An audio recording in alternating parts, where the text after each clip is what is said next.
try to also put yourself in the position of this young brother. We have him on the line, Brother Christian Smalls. I know he is organizing today as well. So, brother, thank you so much for joining us this morning. How are you? I'm good. Thank you for having me. Good morning.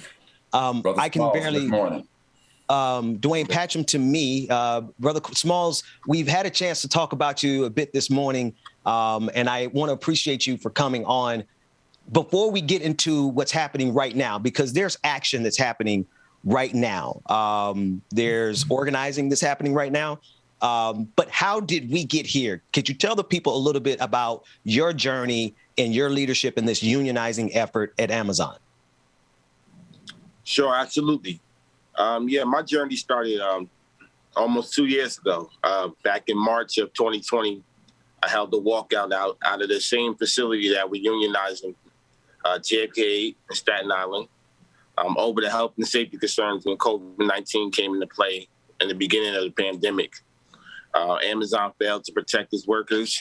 I felt the need to take further action. And when I did that, the company retaliated against me and they terminated me.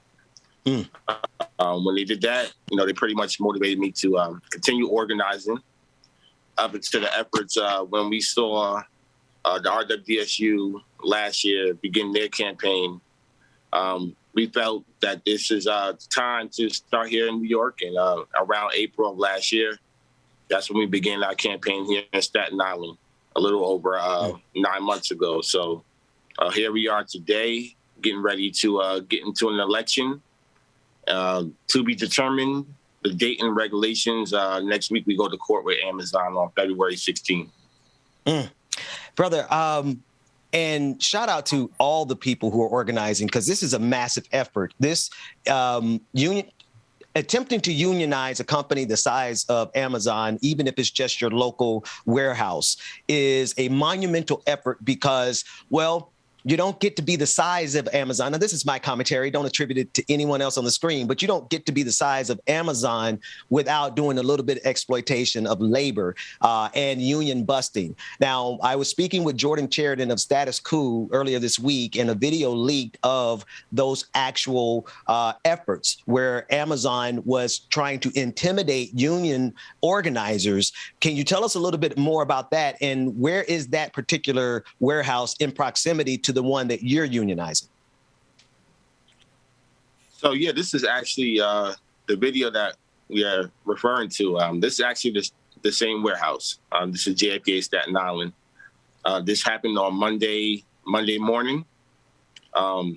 Several of my organizers, because we organize from within and we have a really good stronghold within the building, we had the heads up before they even started the captive audiences. A worker reached out to me, sent me a message saying, hey, today they're going to be bringing them back, the captive audiences that they had in December.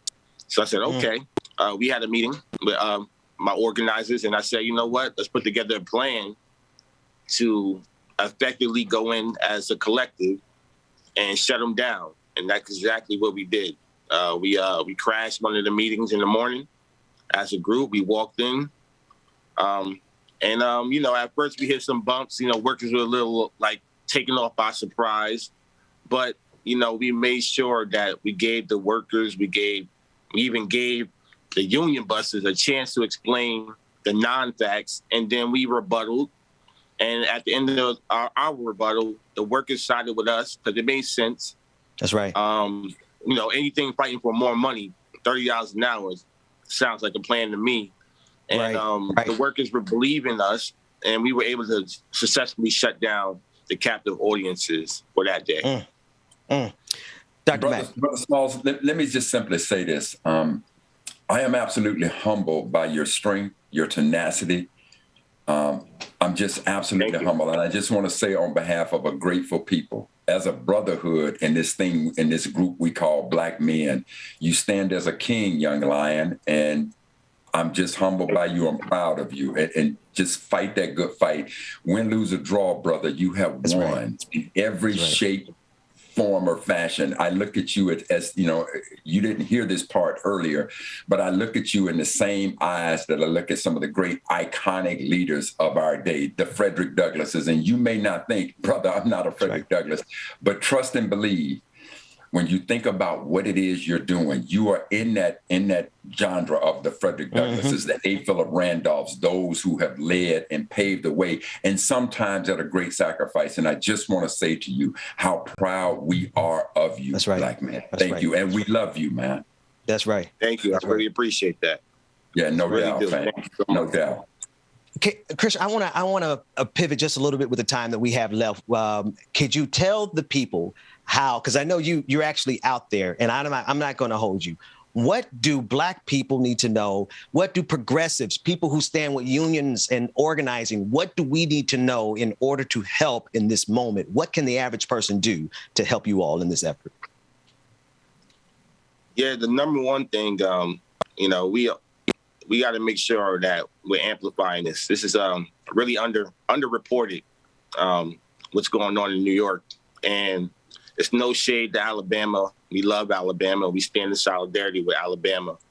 But what we got going on in New York is independent, it's worker-led. There's no national established union behind it. There's no resources behind us. This is really raised by grassroots campaigning. The workers are in the driver's seat. No, we have a GoFundMe that we're using to feed these workers that we do every day. We feed workers every day. We provide financial relief. We provide housing for workers that are unhoused. We've done a lot of great things in this campaign that I'm really, really proud of. So we just asking anybody that can't come on the ground to organize that, whether a demonstration or come to the building and volunteering, to donate. You know, donate to our GoFundMe at AmazonLaborUnion.org. You can find it on our social media at Amazon Labor on Twitter, at Amazon Labor Union, Facebook, Instagram, and TikTok. That's myself as well. Follow me and please support us. This campaign should be one of the most historical campaigns in American history. We've done a lot of great things, and we're hoping to be successful and be the first union for Amazon in American history. That's right. That's right. Brother Christian Smalls, thank you so much for your time, brother.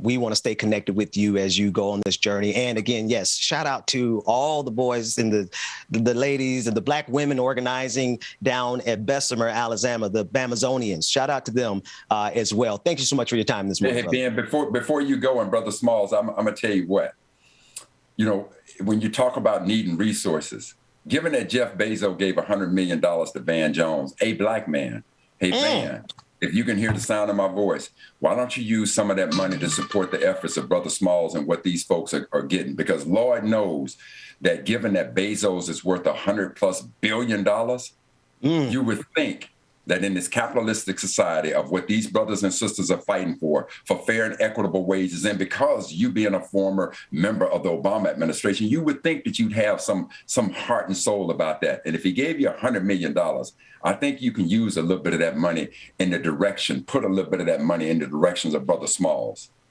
God only asked for 10%. So I think 10% is a good number because Black people organizing is probably one of the most important things that we could do in this morning.